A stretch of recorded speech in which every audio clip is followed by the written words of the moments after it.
What's up, everybody? Welcome to Smokin Weed and Talkin Mixed Martial Arts. My name is Jared. I'm here with my friend Paul. What's up? We're coming to you from Las Vegas, Nevada, fight capital of the world. On today's episode, we're going to be smoking and talking all about the UFC 240 results.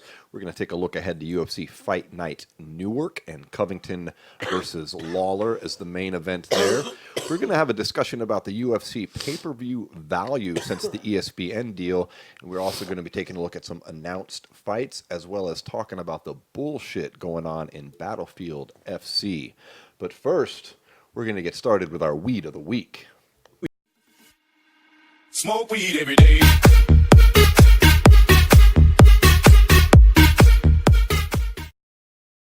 This week, Paul just took a fat hit of some White Runtz, continuing on our theme of some rather rare strains of weed. I think this is the third week in a row we're coming with the hard-to-find strains. Mm-hmm.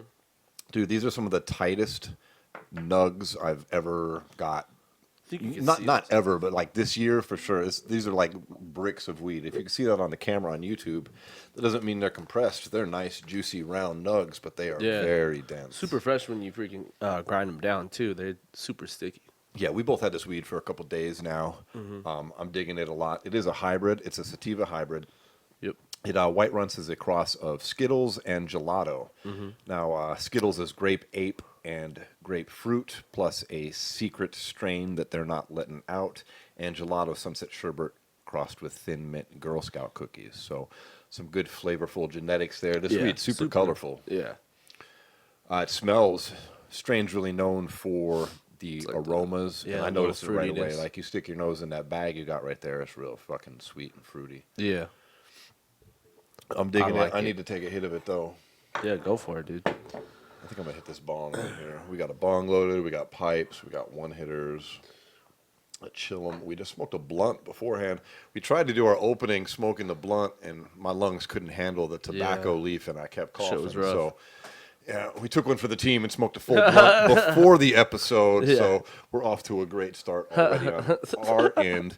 Hope that you folks listening are smoking on some fine fucking cannabis too. Well, while you hit that, let's just go ahead and dive into some recap from last night's event. UFC 240. Yep. Overall, other than the three main card, top of the main card, everything else was generally underwhelming, except we had one guy off the main card. I don't want to butcher his name, so I'm not even going to try to say it. Yeah, I know who you're talking about. Yeah. It's like, but yeah, he had a outstanding the guy that OAM lost to, right? Yeah. Yeah. Mm-hmm. Olivier, I can't even say his name right now. It's like, it's like Duwu or something like that. I don't know. Yes, but yeah, he looked good. He hit him with a big head kick KO there. That was like pretty much the highlight of every fight up to the Nico Price Jeff Neal fight. Yeah, it was a pretty boring card, honestly. We're going to talk about that later on in the show. But what did you think of the... Yeah, okay, we'll talk about that later, actually. Yeah.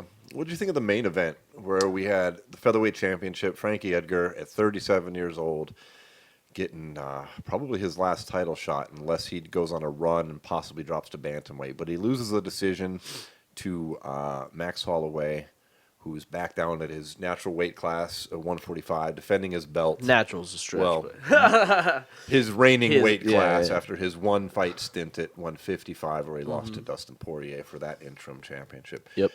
Max put it on him, lot of punches. Frankie did good. I didn't think he got his ass kicked. I mean, he lost on the scorecards. Yeah, it was definitely a close fight in the first. I want to say the first, the third. But the second, fourth, and fifth, I think, were all Max. And Frankie can still hang. I mean, he was in the fight. Yeah. You know, he wasn't getting dominated embarrassingly. He's not a shot fighter by any means. He's still here's the best fighters in the world. But Frankie's, I hate to do this to him, but he's just a little too small, man. That's kind of what it is. He can get away with it with guys like Jeremy Stevens and, you know, smaller guys in the weight class because there is a little bit of, like, infusion of, like, at least at the time he was coming up, that whole, like, remember 55, there was a lot of small guys at 55 in the UFC because that originally was all they had. But then when 45 and 35 got introduced, you saw some of those guys go down. But I feel like Frankie's one of those guys who kind of stuck around in that 45, 55 range when he easily could be at 135, or a lot of people say, including himself. Yeah, he was noticeably smaller than Holloway. Yeah. I mean, he looked like a little boy in there sometimes against a grown man. I mean, not talking shit. I love Frankie Edgar, but Well, here's the deal. 35 might be in the cards. Here's what was big. I think Frankie's biggest mistake in the fight, and I think, well, if you watch later in the fight, he takes Max down with that double leg, right? Yeah. If you watch the whole rest of the fight, he kept shooting singles. And for people who don't know, in wrestling, he's shooting a single leg, so he's attacking one leg rather than blasting through with two. When you wrestle someone who's longer like that, it's much easier to defend a single leg because with that longer frame, you have a little bit more flexibility to is where if somebody just blasts straight through you with a double leg, even though you're taller and you can maybe figure some funk out and get out of it, generally though, if someone smaller than you is wrestling you, they're going to try to blast through you.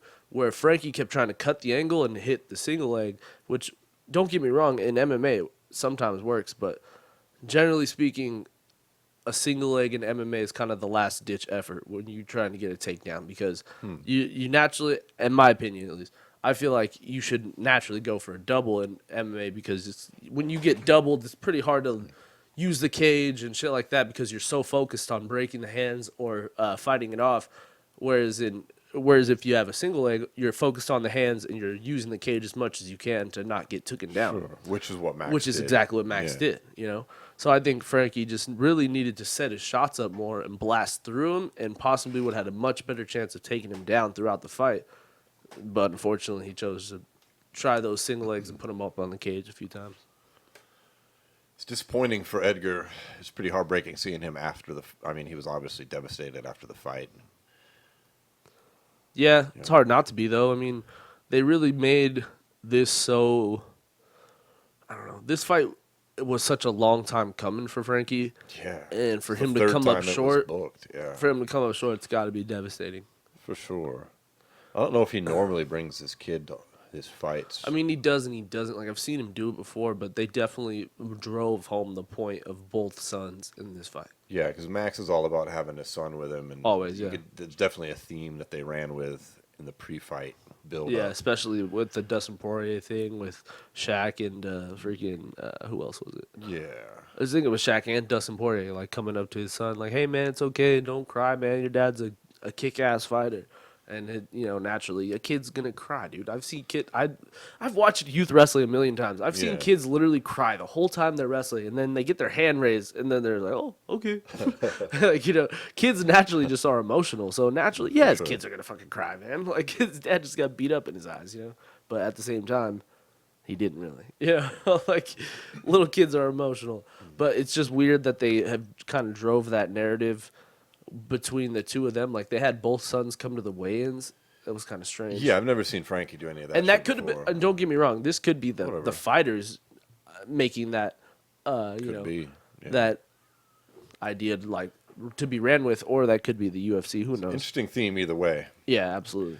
But what's next for Max here, you think? Volkanovski in October in Melbourne. They're just waiting for medicals, from what I understand, before they make an official announcement. But they had said beforehand. But they tried to deflect it a little last night in the post-fight. They're like, oh, we haven't exactly agreed on anything yet, but we're definitely looking into all our options. Sure. The normal Dana White bullshit. But I think, that fight's happening. All right, well, what about Frankie Edgar? What's next for him?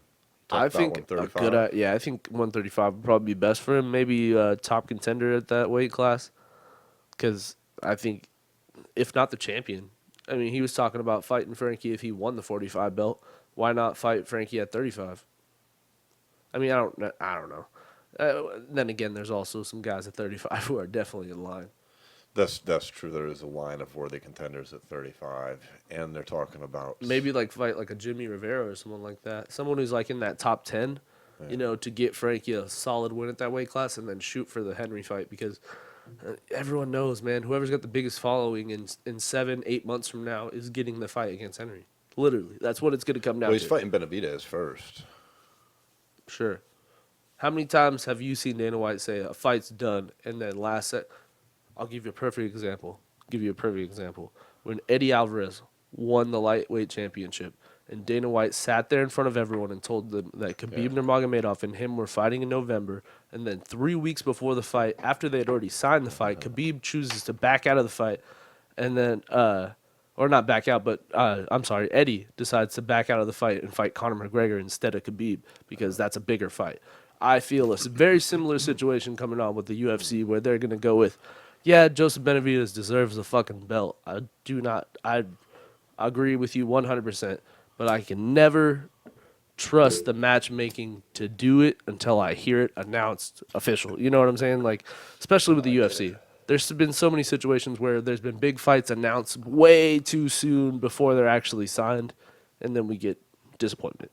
It kind of kills the line you were trying to give me last week about how Henry actually is the savior of the flyweight division if he defends that belt. But now if he doesn't defend that belt.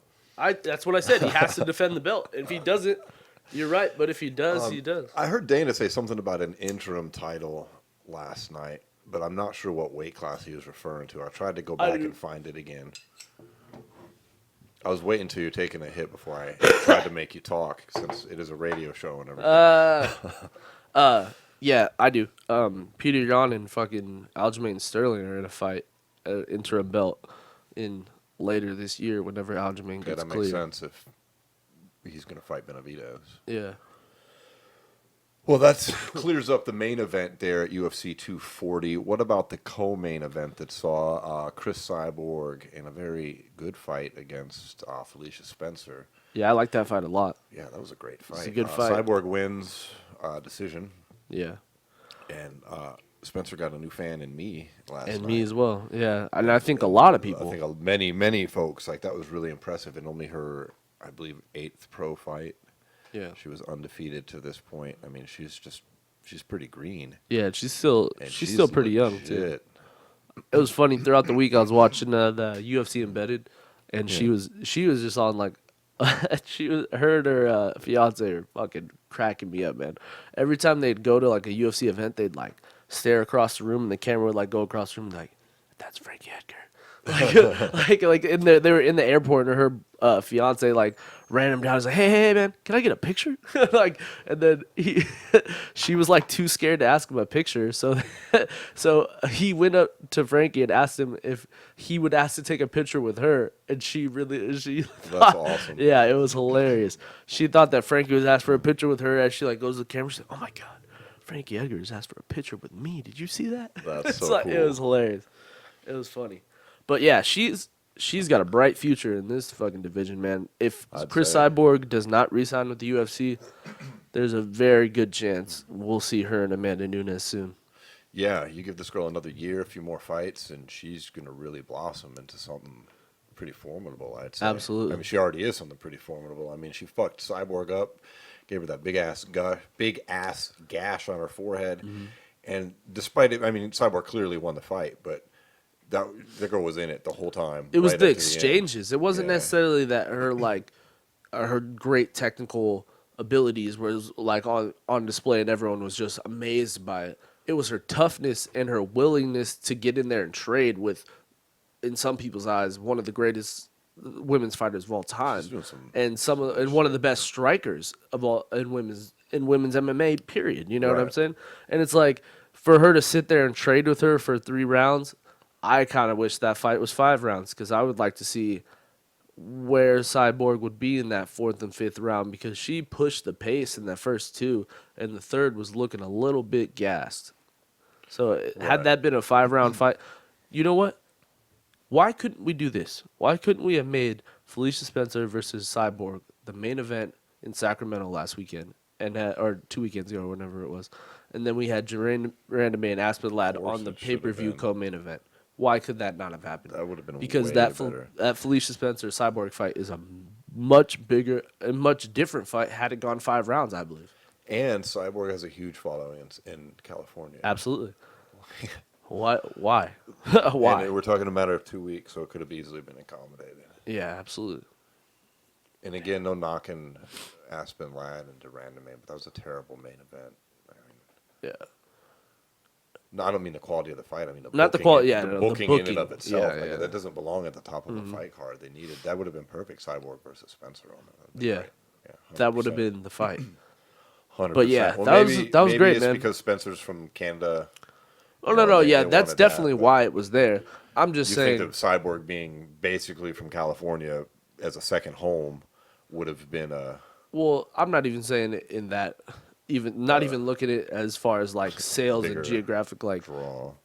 places, but I'm saying just the fight in general Fight of quality like for yeah the the fans. quality in general the level of card, the level of main event to make someone watch a card. You know Yeah, what I'm saying? no, 100%. Like no one. I hate to say it, but is Aspen Ladd or Jermaine Nurmagomedov at all in anyone's household a household name? No one talks about that shit. But everybody's talking about this fight. This fight was trending on Twitter for fucking 2 hours after it, and it was above the Max Holloway Frankie Edgar fight. Everyone was talking about this shit and said, and I definitely agree. It should have been being talked about because that was one of the best fights I've seen in a while in women's fighting. Yeah. We've seen this kind of run of dominance in women's MMA in the past few years, and we really haven't gotten great like drag out wars like we did last night. Yeah, that was really good. I think Chael put out some kind of video calling it one of the best fights. I haven't had a chance to watch it yet. Did it get fight of the night? No, it did not. What? It was the flyweights got the fight of the night, I do believe. I can't remember either of their names, but they put on a good fight. That's stupid though. That was the fight of the fucking month. Like Yeah, I would agree with that for sure. As for the rest of the card, the Jeff Neal Nico Price fight was good. Jeff some Neal welterweight getting action. on. Jeff Neal getting that. getting the W. Getting Like he always does, getting the TKO. TKO. Yeah, that was pretty That impressive. dude's got some hands, my friend. Yeah, Some hands. yeah, he's gonna be Nico getting Price, that. unfortunately, is kind of one of those guys who just seems every time he gets on track, he gets thrown off. Outside of that, though, the rest of the card was pretty. Nothing really to talk about there. No, not so much. But what we should talk about is next weekend we got a fight over in Newark, not too far from last night. No, I'm just kidding. I don't even know how far that shit's from. But at least on that side of the fucking, we got Right. in the East Coast, we got Colby Covington and Robbie Lawler on the main event. Big fight especially for big fight. Covington. Yeah, This is his chance to put the exclamation mark on the contract next to his name instead of George Masvidal. Because if he loses this fight, we're gonna see George Masvidal and Kamaru Usman in November. If Colby pulls this out, yeah, that's basically what Dana was saying. He didn't say that about Masvidal, but he did say like Covington wins, that he can't deny him the belt. Which Dana says all kinds of fucking shit. But yeah. I mean, sometimes he has a. Is this an interim point. defense? I'm just kidding. Yes, in Colby's mind, it is. It is for 100%. sure. He still carries that shit around everywhere. Yeah, he's talking about the People's Champ bringing his belt. Yeah. Whatever. It's an interesting fight. I don't really believe the ATT hype too much about Robbie leaving the camp. I don't think that's it's that- all. That's all bullshit, anyways. Like I don't think that affects Lawler. and I think any camp that has a falling out is always going to be the narrative that's driven whenever fights like this happen. Yeah. We saw it with Alpha Male and now Jackson Wink, And now Colby seeks a narrative, so he's going to absolutely, bring it yeah. up because that's what he's trying to do with himself. But Yeah. Lawler doesn't get involved in that kind of shit.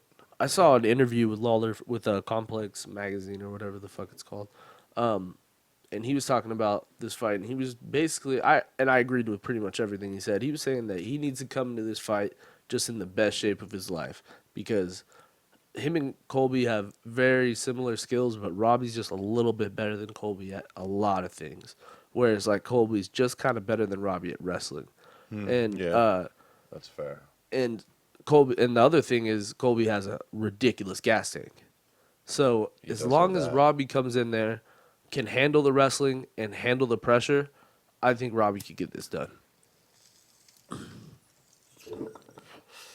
Does that put him right up in title contention? Is the loss to Askren kind of an asterisk? Or does Lawler, or does he just get the win? And I don't think so. Move forward. I think he wins this fight and he still gets the Tyron Woodley fight that he was going to get before, That would make sense to me. and then maybe a title shot. But I don't think you can just rush Robbie Lawler No, at an I think the Woodley fight makes sense. yeah. Too. I was just some people might think that because Covington's promised that title shot, does that extend to Lawler with a win? Here's the thing, though. No. Covington was the interim champion. He was never the legitimate champion. Unfortunately, it doesn't matter the situation yet. It doesn't matter if you agree that he got screwed or agreed that he Either was way, he was sending fights back and all that shit.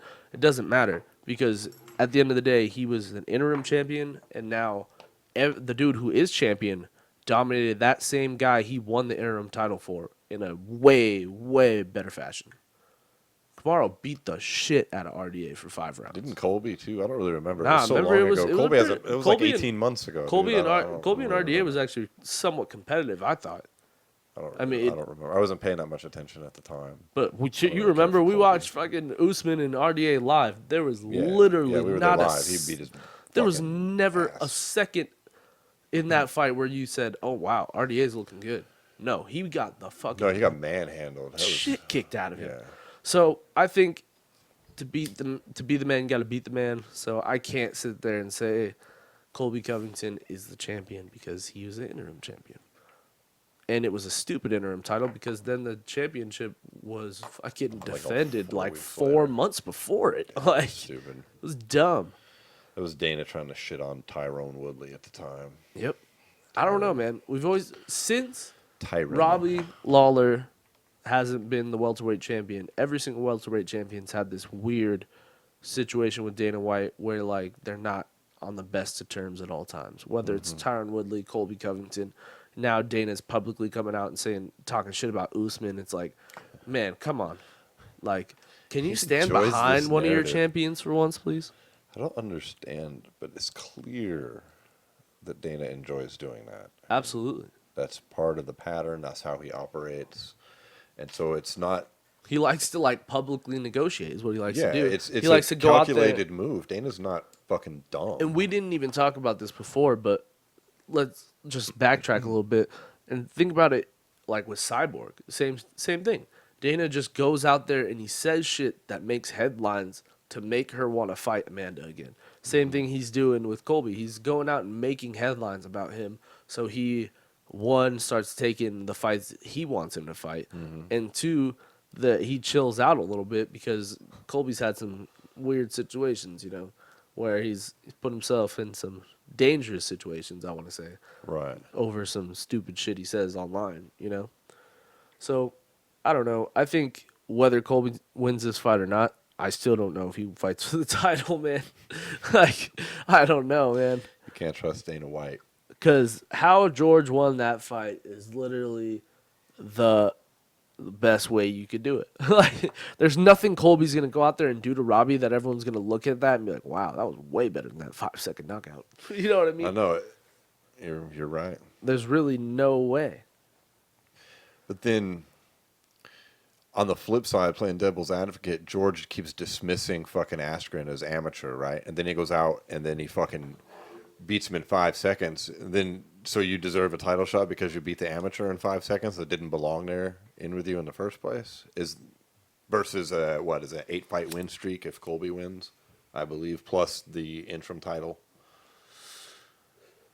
And I'm not trying to shit on George. I'm just playing devil's advocate here. No, I agree. I see what And you're nor do saying. I think But that here's- Askren's an amateur either. Well, I'm yeah, just saying yeah. there's that narrative. Well, and here's kind of my rebuttal to that is, I mean, I agree with you in that aspect that, like, yeah, he's trying to kind of downplay the win, but at the same time build himself up off of it. But then you look at his wins over, like, Darren Till, that little win streak he had before he had those 2 tough fights. He's fought everybody. That's Oh, one he thing. has, yeah. Is like, win or years. lose, he's fought everyone in the division. But you can look at Colby Covington and say, who really has he fought in the top Well, he 10? beat RDA, and that's just not really holding up. Not holding up too well these Or he days keeps because he's got, losing. what, 5 losses in a row now? Yeah. I don't No, think it's 4. 5, I'm sorry, but 4. yeah. Because what? Colby started it. Then he fought Usman. Then he fought, who else did he lose? Oh, no, he beat Kevin Lee. I'm sorry. Yeah, he beat Kevin Lee. Beat Kevin Lee. So he's lost, what, 3 of his last 4. So still, Yeah, it's just losing its value the it's, longer he yeah, waits. yeah. Which is why he was smart to take the Lawler fight and probably was backed into a corner. But Honestly, we'll see. though, Colby's We'll only, see. if you really think about it, though, Colby's only fought Damian Maia and RDA. Yeah. So we'll see if the mouth can back it up. Yeah. Co-main event is pretty decent from a fan's perspective, at Couple least. old I mean, a couple schoolers. old school fighters finally meeting, going up. I can't believe they haven't fought before. Yeah, we've got Clay Guida, the carpenter himself. He's got inducted in the Hall of Fame last week. I don't Right. know what the fuck he's doing on this card. No, I'm just kidding. versus Jim Miller. Yeah. Yeah, a couple of Jim Iron Miller, Men man, here. who even knew he was alive still? No, I'm just kidding. That dude fucking, it's crazy how many fights he's had in the UFC. Nuts. It's crazy how many fights he's had in general. Yes. Like, that dude is He is a workhorse. He's been around yeah, forever. dude, he's fought everybody. Does too. his brothers still fight anymore? I mean, they used to be Dan and Jim Miller brothers, Yeah, and they I were don't both think so. fighting active. Yeah. But at this point, I don't think anybody except Clay is still around. BJ Penn. Yeah. We'll get to that later. But that's Jesus. a good fight, man. Guida. Yeah, I'd see Guida coming out on top. Yeah, I like Guida in that fight because he's nowhere near a title shot, but he can still hang. He's got a gas tank that's gonna go. He's got a chin. He's got solid fundamentals. I think it'll be a good, exciting fight. It's not going to be an ass whooping, but I think he'll probably get the nod. All right, so and the rest of that card is not too great. So that kind of takes us into our next topic of the day, which is going to be like, have you noticed that like ever since this ESPN deal's been going on, like all these cards are built with about 2 fights and everything else is kind of, you know. I got a text last night from some friends in Colorado that were watching that up right before the Nico Price Jeff Neal fight started. So in between the prior fight and that fight, and in between those, they showed a preview for Lawler and Covington, which we just talked about. And the text was that preview was the best thing on the pay-per-view thus far. So yeah, God. yeah, $70 if you're a first-time viewer to get ESPN Plus, which you have to buy. And the And, pay-per-view. yeah, 70 bucks to watch basically. I mean, you get ESPN Plus for the full year, but who cares? And it's $5 a month. I mean, who cares? Well, no, it's if you buy it with the pay-per-view, you get a full year. Yeah, but I mean, I'm saying it's not that big of a deal. Oh, Because if you didn't don't, get yeah, it, yeah, it's it'd only just be $5 $5 a month. Anyway, that's what so I it's do. a big whoop. Me too. But yeah, I've noticed this, and I don't like it. And you know, we watch these fights obviously because we're fight fans and all, but if it wasn't for the podcast and being such a hardcore fan, if I was more as a casual fan, I'm not paying fucking $70 to watch No, the main event and the co-main event. Sorry. no. Like, that's the whole bullshit with boxing, man. I was just gonna say that They get a that's- headliner and then they stack it with a bunch of fucking nobodies you never heard of, Yeah. and charging $70, man. Really? I mean, that's a lot of different streaming services you could have for a month. Yeah, for sure. I don't know. That's Here's my I guess for it. Have you realized that recently we've seen this happen in the UFC the last few years? There's 4 big cards a year. That's it. There's 4 cards that are gonna fucking make your $60 worth it. There's one in January. Yep. There's one in March, or around March, International Fight Week, Yep, and then July. Madison Square Garden in November. And then Those- the end of the year, they usually do End of the years, they usually do a sometimes, New but there's Year's been Eve some show. duds in the past. Yeah. So, and at the same time, there's been some fight weeks that have been some duds.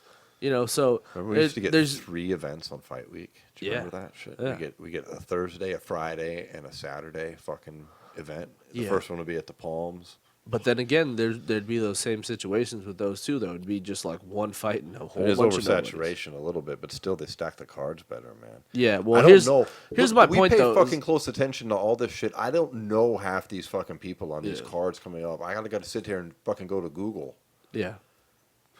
And Here- they're charging money for Here's it. my thing though, is Is it that they don't have the talent, or is it that they're stacking those 4 cards so heavily that when it comes time for those fighters to be available to take fights, it's usually around that same time of year every year? I don't know. Who knows if that's even going to hold up in this new ESPN deal? That's true. Although we did see that stat card a couple weeks ago. Yeah. The Jones one. That was a good card. That was a tentpole event though, fight week. Yeah. That's what I'm saying though. It's like fight week, the Madison Square Garden card, and then like there's some weird like everything else is like either you don't know when it's gonna happen, but there's like some huge cards trickled in between those. But no matter what, it's always fight week's always stacked, and the November Madison Square Garden card. Since they got MMA legalized in New York, since then every November there's been some of the biggest cards ever in Madison Square Garden now. We're talking tons of different fights, man. Well, I think the product's definitely being watered down a little bit. It is, but it's their own fault. Yeah.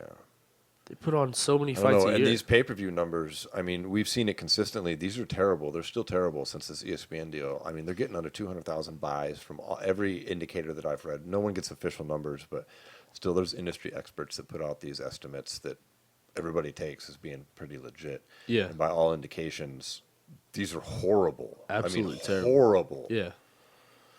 It doesn't get a lot of press just because ESPN's not hurting from it. No, absolutely not. You know, they can It's take the ESPN. hit, and the UFC is getting their guarantee, Yep. so they don't care. So it doesn't get the press that it would if these were actual pay-per-view events in the old model that were pulling these numbers. People would be saying the UFC was going to go out of business.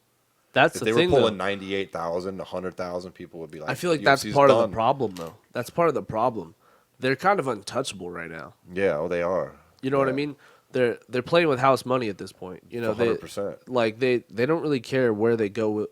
I'm not saying they don't care. That's just kind of fucked up for me to say, but it's not they don't care. It's that the fighters have a lot more power now because they're untouchable. They both have more powers. Basically, I what don't I'm think the saying. fighters. I think they're out of power. 'Cause Well, they no, don't I have- think they're out of power with the pay-per-view numbers, but Yeah. this is where basically what I'm saying is the guys who want to fight at certain times a year don't have to fill these crazy cards anymore that they want to build. You know what I'm saying? Because of this model they're running with right now, if your pay-per-view numbers are already kind of paid for, you know, you can kind of fight whenever you want. You know, this is why we're not seeing them go after Brock Lesnar super hard. This is why we're not seeing them chase Conor down with millions of dollars. It's because they have the power and the fact of they don't need you, but you have the power in the same fact of I can fight whenever I want because they've already made their money. They know when to put me and where to put me, you know? And it sucks because you're never going to get in it. The progression's not going to be there as far as like the pay scale for the fighters, I feel like, anymore. But I feel like where they're at, that's the most power they have. You know, it was like pretty much when they fight at this point. But even then, Dana's taking that away too because then he'll fucking publicly bash the fuck out of you if you are an active fighter, you know? Unless you're Conor McGregor or Brock Lesnar or DC or any of like, you know, John Jones, big stars, he's going to come out and destroy you at any chance he has. Yeah. You know what I'm saying? If you do something he doesn't want. Like Francis Ngannou, talking about he hadn't talked to him since the Derek Lewis fight until after he won his, what was that? Dos Santos was his second fight since then. Yeah. It's fucking nuts. He's a little guy. Like he like, you know, he acts like he's like a fucking child sometimes, dude. It's Like he holds grudges against and like holds bias against people in his own company. I was talking to you about a video earlier of him after the fight last night talking about I don't really know if Cyborg's going to re-sign with the UFC. That's up to if she really wants to fight Amanda or not. But everyone knows after what we saw in the cage tonight, she doesn't want to be in the cage with Amanda anytime soon. right. She might go somewhere else, but I don't know. It's not up to me. That's what he said. Like, you shut the fuck up, dude. Like, you just deflect the fucking question. Be professional for once. God damn. If that was Adam Stern or freaking Roger Goodell sitting up there and they asked him about anything, all they do is deflect the questions and give as much information they can away without really hurting someone else because you Right. know what? That's what you do as a commissioner because you're a professional. You're supposed to be unbiased I mean, that's been and handle situations. Just handle situations. Don't just bash people because you feel like you're right and they're wrong. That's been Dana's MO since the old days. And there's been this narrative now for a while in the MMA community about him being too unprofessional. But you know what? At this point, this ESPN deal sealed it. I mean, he just did another 7-year Yeah. extension. This is Yeah. how he is. He never. I'm gonna telling you, change. he's untouchable right now. He's untouchable, and He's untouchable. he's not going to stop doing it. No.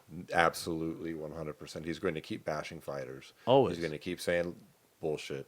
And Yeah. he's not going to grow up and act like some professional all of a sudden. No. I And quit there's expecting it. It is what it is. and here's the thing too. It That was hasn't. like, It doesn't seem to have hurt the UFC. Honestly, can you look Yeah. at what they've done and be like, oh, he fucked it up for him? no, not at all. He's actually Nah. he's Actually- definitely he's definitely put everything on the right track. I'm just saying the way he handles himself. Oh, it's publicly- embarrassing. Yeah. In comparison to the, I mean, it's embarrassing in comparison to the people that you just mentioned. Yeah. Is it embarrassing in comparison to someone like Bob Arum or boxing guys? No, not really. Some of them though. Some of like. But I is just he feel the like, same as them? No, No. not really. Yeah. I Like don't people know. like to say he is because He he's is- technically yeah. a promoter, but But at the same time, he's also kind of like a commissioner of a league. Exactly. Like at the same Exactly. time, you He's know, this weird he's cross. he's a fight promoter, but at the same time, has a league of fighters that he oversees, and he chooses to pass down, penalties, suspensions, and fines. yeah, on. and he's the face of that league. I mean, Yeah. Dana White is still the face of the UFC. and also it's like, yeah, they're handled by governing bodies, but there's UFC, there's actual policies in the UFC you can't break as a fighter, or you will receive punishment not from the Nevada State Athletic Commission, but from the UFC. Yeah, for sure. So I just feel like everyone's fucked because Dana White doesn't. It's not that he doesn't care. It's just he's made his nut and he's sitting on it. And in the meantime, let's hope that this is maybe a temporary blurb on these quality issues with some of Yeah. these cards, and that I mean, yeah, the that could be ESPN the whole deal figure it out. This was, remember, the first year of the Fox deal was pretty sketch like this too. It was, and we've got Conor McGregor up in the air. They had Brock Lesnar up in the air. Maybe they were kind of banking on these things coming through. It's possible. And Yeah. now they're scrambling. But Yeah. either way, let's hope that it improves. I think one thing that they're so happy with though is that John Jones is active as fuck. Yeah, he's active as fuck. And there was a little minor blurb about him in the news. We didn't discuss Yeah. it because it really seems to be nothing. It seems to be nothing, and if I don't want to say something that, or I just feel like people have gone around and said shit about him right now that are just like, you don't even know the They're situation. just jumping to dude. Like, what the conclusions. fuck Like, are do you know how minor a petty misdemeanor is? Yeah. Also, and Like, who if knows? that's even if he did what they Yeah. said he did. Like, if Yeah. And Dana came out last night and said that he's seen video. He was like, I saw video. John Jones isn't in any trouble at all. Yeah.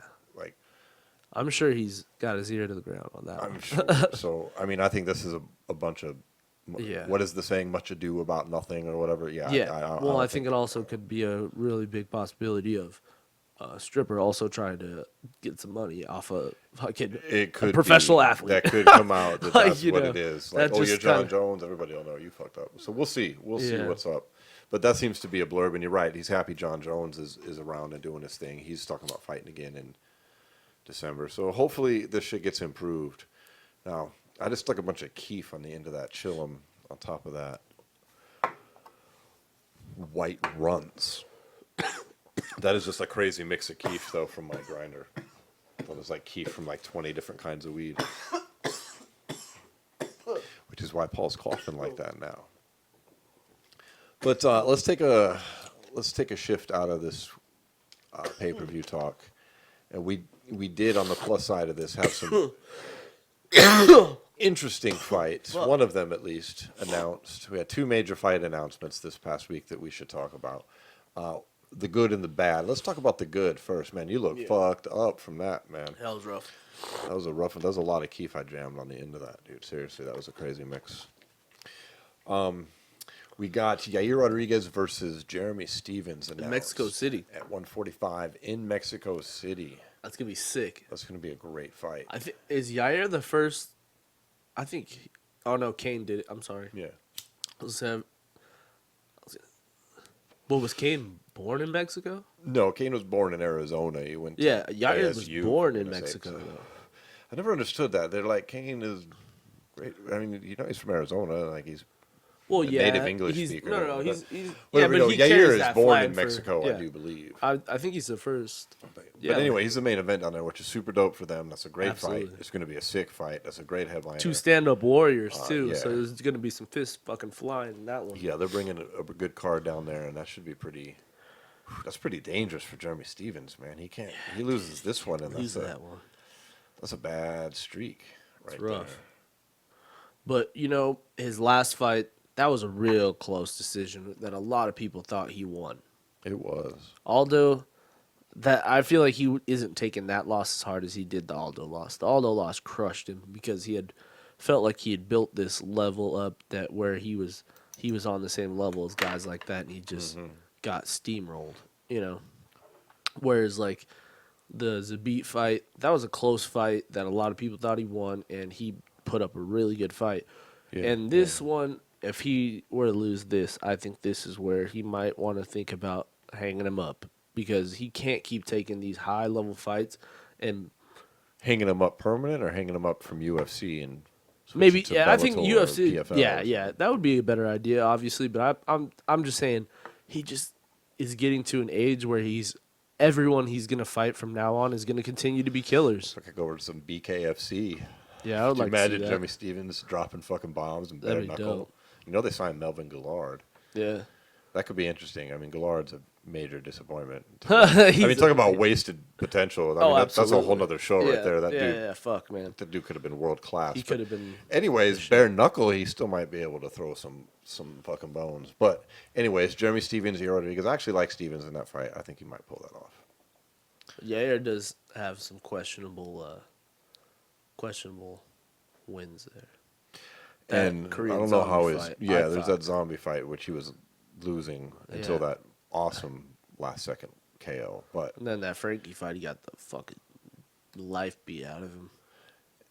And then that Zabit fight never really went through, and there was all that situation with the UFC. So I just wonder where his head's at, honestly, because like he's coming off a big win, but at the same time there's got to be some lingering bullshit for him to have everything that fell through. You know what I'm saying? yeah, we'll see. It should be a great fight either way. Super entertaining. Jeremy Stevens always puts on a great show. Yeah, he's a beast.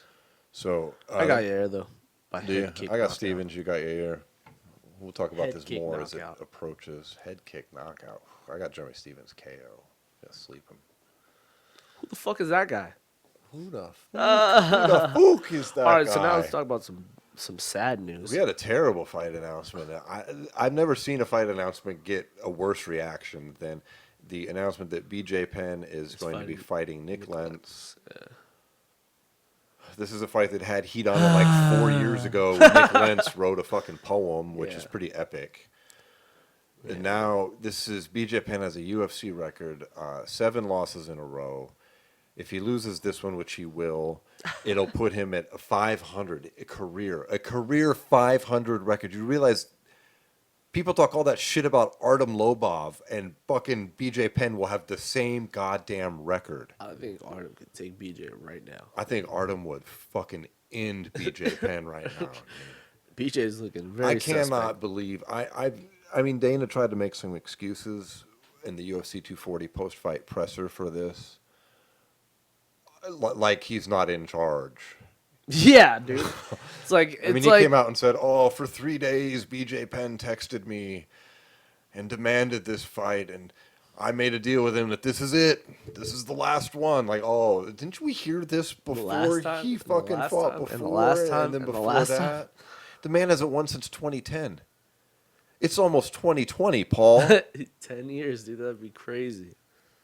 What the fuck is happening here? Yeah. You know what I think is, and you know what's going to happen next after this. I think for $49.95, Dana White's going to say, "Fucking you fans can just line up at the next Fan Expo and punch BJ Penn in the fucking face." What the hell? Yeah. I don't know, man. This is a man who, he's powerless against BJ. You can't say no, sir. He told Chuck Liddell to fucking retire. Yeah. But BJ Penn, you're He's just told going to let him. a lot of people to retire. Did you hear in the press conference what he said? One of the fucking Told reporters. Luke Rockhold to retire. I'm not sure who it was, but one of the reporters pointed out the fact that BJ Penn has taken 1,300 significant strikes to the Holy fucking head. shit. To the head. God damn. And then he was like, does that make you concerned at all, Dana? And Dana goes, excuse me, are you a doctor? Oh, when you're a doctor, you come back to me with your opinion about that. Next question, please. Oh, wow. Get the fuck out of here. You don't need to be a doctor. To know, 1,300 significant strikes to his head. Yeah. To fucking BJ Penn. He's also beating up fucking bouncers down at the club on the weekends. For dude. real. Like, He's Jesus for real. Christ. For real. TMZ-ing. Yeah. Like, he's had some very strange things come out about him recently. And people might wonder, well, why does Jared sound so mad at Dana about this? Because I don't blame BJ. No, I blame BJ's BJ. a fucking fighter. He's going to want to fight. That's what he does. I blame them both. I blame Dana for saying, oh, okay, I'll give you a platform to fight on. Sure. Yeah, let's do it, BJ. I'll sign. What would you like me to sign the check for, sir? Yeah. I don't give a fuck what Dana comes out and says. Oh, I got 3 days of text messages. Oh, dude, Yeah, how could and you like- withstand the 3 whole days? And then he like tried to put him in the Hall of Fame to like make him retire. Like he's done that a few times. Whenever there's a fighter who like he wants them to retire. He did it Bisbing. Yeah, Like that puts him in the like Hall of Fame. Yeah, he's like, hey, just go in the Hall of Fame, dude. You could It's all also just good." not give him a fight. You don't. Yeah. You don't have to. You could be like, Yeah. no, I'll let you out of your contract Yeah. if you're that desperate, BJ. Because in that same press conference, what did Dana say? Literally in the same press conference, he was talking about how the best fighters in the fucking world are in the UFC. Top to bottom, everybody's the best. There are no easy fights. Oh, Sign me up. so you're giving BJ Penn just another fight against the best in the world. So we can all agree that this is terrible. And you're just letting a fucking fighter who doesn't know anything other than to fight continue to fucking put himself in precarious positions. Great. Thanks. I feel like Fucking- Nick Lentz is gonna try to choke him out. I hope he does, because it's better than pounding on his fucking head anymore. Yeah. That would be Christ. fun. Doesn't BJ have some kind of domestic abuse shit going on? That's what I'm too? saying. He's had I'm some not trying to run his strange- name through the mud here. I love BJ Penn. Yeah. Dude, I grew up watching BJ Penn. I'll never Yeah. forget him licking the fucking blood off his gloves, dude. Yeah. Like, dude's a warrior, but at some point you have to... But exactly. How long ago you can't was keep that? enabling this How shit. long ago was that? Yeah. What, 2002? If he wants to fight so bad, let him go off to Bellator or PFL, where at least is some dudes with some lower skill levels, for God's sake. Nick Lentz is going to whoop his ass, man. I'm sorry. Yeah. But he's going to whoop his ass. On We're to all going more to feel sad news. depressed about it the next day. On to more bad news. So last night we also saw, or I guess it was like yesterday afternoon, Battle FC, where we saw another Battlefield UFC. FC. A lot of UFC vets on that card. Will Brooks. Headlined by Gleason Wood Brooks and Gleason Tebow. T-Bow, And then, Brian Caraway, Brian Mr. Caraway. Misha Tate, Yeah. former Mr. Misha Tate. Yeah. Now, this was Battlefield FC's second event in, let's see, 2 years. They've only put on 2 events. Why was that, Paul? Why has it been so long since their first event? Because they didn't pay their fighters the first time. Buck. And then, unfortunately, last night, they did not pay any of their fighters again. Yeah, nobody got fucking paid last night. And from what we've researched online, and this is an unfolding story, I'm sure, but fighters are fucking texting a promoter. They skipped out of their hotel and didn't answer calls and just pieced out. Wow. Nobody got paid. According to, Twitter fucking reports of the people involved. Yeah. Fighters looking for their money. Damn. And then the worst of it, then you got Will Brooks in the main event. T-Bow gets him in a guillotine position, but like a standing guillotine where it the wasn't position, really but there. he didn't really Yeah, have he the wasn't really hold yet. cranking it. And Will was just kind of sitting there, wasn't really defending. The ref pulls him off. He's wide awake and just looks at him like, "Are you fucking serious?" And waves the fight off. Like, the choke wasn't even sunk in, let Yeah. alone sunk in for any period of time. Yeah. Like, he just stopped the fight. It was ridiculous. So now if you're Will Brooks, you just lost your professional fight and you just lost your fucking check as well. Yeah, so you got robbed You got robbed twice. twice in one night. I'm sorry, Will Brooks. If you were If here, I'm we Will would Brooks, smoke though, some weed with you. dude, if I'm Will Brooks, I don't know what kind of sanctioning body they have out there. Isn't I'm it getting that loss over. Weren't they in China? They're in South Korea. I want to say. South Korea.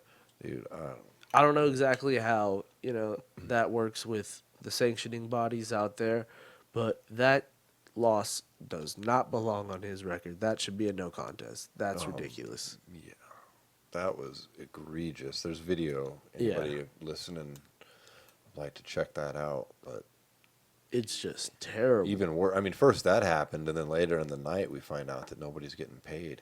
Yeah, That's fuck. brutal. These fucking fight promotions doing that shit. It's just sad, man. It's not even. It's just like, think about it. A guy like Will Brooks and a guy like Gleason Seabout, they're on the back end of their careers. They're trying to just get like that extra bit of money to feed their family. You know. Yeah, for Caraway too, as much as we may not like his ass. Yeah. Fucking. He's Still, he deserves to get paid. it's too, ridiculous, though, man. Like, Everyone he's- deserves to get paid. all Absolutely, I these would guys, never let say alone not, the lower yeah. card guys that we never Yeah, even heard of fuck, that were man. definitely like probably living fucking week to week on some Yeah. bullshit. So, It's fucking sad all the way around. and it's quite likely nothing's going to happen. Yeah, honestly. Or something will happen on the legal level to the promoter, but that does not mean they're going to That get their doesn't mean pay. anybody's going to get paid. Yeah. It's shocking that this could happen twice, though. I mean, apparently, I haven't researched it in depth, but apparently, I mean, there was all kinds of promises made. A new CEO brought in, supposedly money. Because, I mean, you got to figure all these fighters, which should be pretty wary, considering the first event nobody got paid either. Yeah. So you got to figure they laid the promises on pretty thick and backed it up with some strong financial.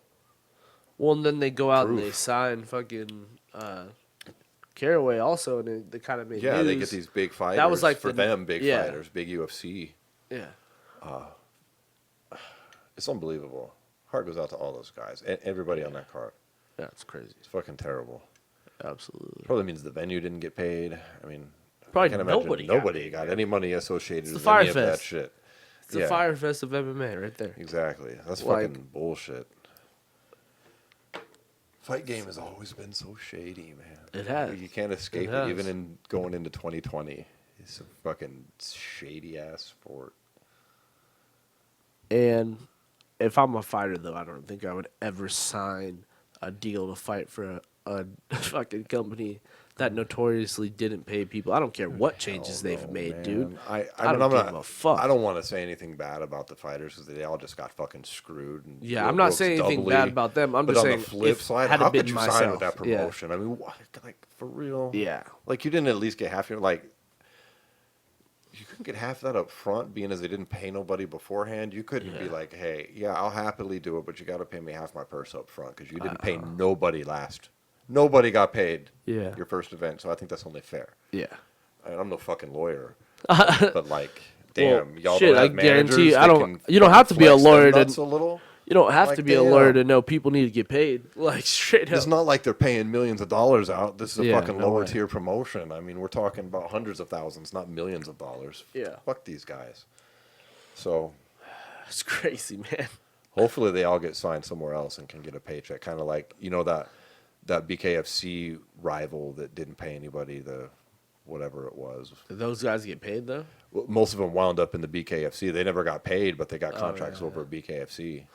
Oh, yeah. Well, all these guys definitely can go anywhere they want right now. They're all big enough to do that. I think Will Brooks could easily, now that Bjorn isn't running Bellator anymore, I think Will Brooks, I don't see why he can't go back there. There's some big fights for him there. Yeah, I was kind of License surprised he eval. didn't, but Yeah, he was in the PFL and then he got injured. that's what it was. Yeah. He's had some unfortunate injuries over the last few years that have really fucked his career up.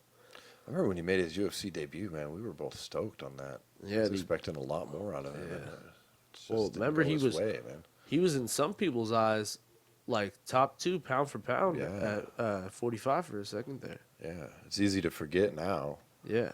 that there was a lot of hype on him coming out Yeah. of. Bellator, yeah. Fuck. Well, hopefully he fucking lands somewhere else and gets paid quick. Because Shit, it's fucked up. absolutely, And then to lose in the way he lost to, like, god damn, some shady shit, man. it's fucked up. But I don't know, man. You just gotta watch out. At least there's a lot of opportunity now. I mean, on these lower level promotions, at least there's Legacy, King of Cage. Hell, there's BKFC, fucking paying people. They got to be paying people decently. They're signing more and more. They just announced a whole slew of fights for their next card. They replaced Jason Knight got hurt in that Leonard Garcia fight. They replaced him with Jim Allers. I don't know what that is. He's a former UFC fighter. Okay. He also is 1-0 in BKFC. He won his last fight. I want to Can't know when remember they it start. too, When are they going to start adding titles in here? They already are. Like the Rumble fight is for a title, and then they're having a tournament. That's another fights that were announced. Is there's a couple women fighting for a featherweight tournament to establish a title holder. I know Beck Rollins has one. And right? Beck Rawlings currently has a title, and I Yeah. believe I think she's the only one though. no. Johnny. Johnny. Johnny Bedford fought. Johnny for one Bedford Of won the tournament that they held for the. yeah. I want to say bantamweight. It's not bantamweight there. He's much. Yeah. Their structure's all different, and it doesn't come to me right now. But it makes it sound like it's heavier. It's like welterweight or some shit. But it's 135, I do believe. But yeah, he's a champ, and Beck Rawlings is a champ, and I feel like Artem's the unofficial champ. Artem is like the unofficial champ at his weight class for sure. Should drop to 35 and fight Bedford. Artem will do some shit like that. He would. Artem. I'm really curious what's next for him over there. I know. In BK. They're probably waiting for something big signing in the future, I would imagine. But I think they're doing things right, considering the fact that they're still signing new people, which is an encouraging Absolutely. thing. So good on them. I'm looking forward to the next event. I think it's coming up in fucking August, into August. I'm not certain. But whatever. I'll tell you what, though, at $29.99, it's a better fucking deal than that $70 fucking pay-per-view's been on. Depending UFC. on who's fighting, I agree with you. But I don't know. I don't know if I just think pound for pound, however you want to say it, fight for fight, entertainment value, BKFC. Dude, Yeah, I've but seen it's a 3 special events and breed, I've though. seen like 2 boring fights. it's a special breed though to watch that shit because, like me, and Yeah, I'm a you, hardcore fight yeah, fan. we Yeah. like fights. We like to see like strategy Dude, and I'll all that watch shit. I'll stop the car and watch 2 guys fighting on the side of the road. I mean, Oh god. you know you would too. Yeah, I know. So, like, oh shit, they're about to brawl. I'm pulling over. Fuck. So yeah. So I know that doesn't translate to the average American or international sports fan, but there's definitely an audience that's being built for them, and we'll see what happens in the future. Yeah, definitely. But for now, I like the ride. Yeah. But perhaps you're right. For the casual fan who just likes a bit of combat sports, the UFC is probably a bit more tolerable. Yeah. It's a little bit. All right. Well, on that note, I think that winds up our show for today, man. Yep. Thank everybody for tuning in on WBUZ 95, which you can find on Thursday nights. We air 6 p.m. out here on the West Coast, 9 p.m. Eastern Standard Time. You can find that at WBUZ.com or the radio.net or the Orange Radio apps. We're also on iTunes and YouTube and pretty much anywhere that distributes podcasts. Yep.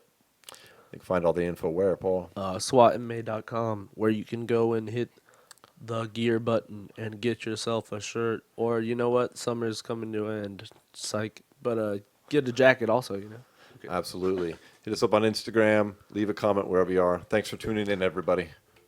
Peace.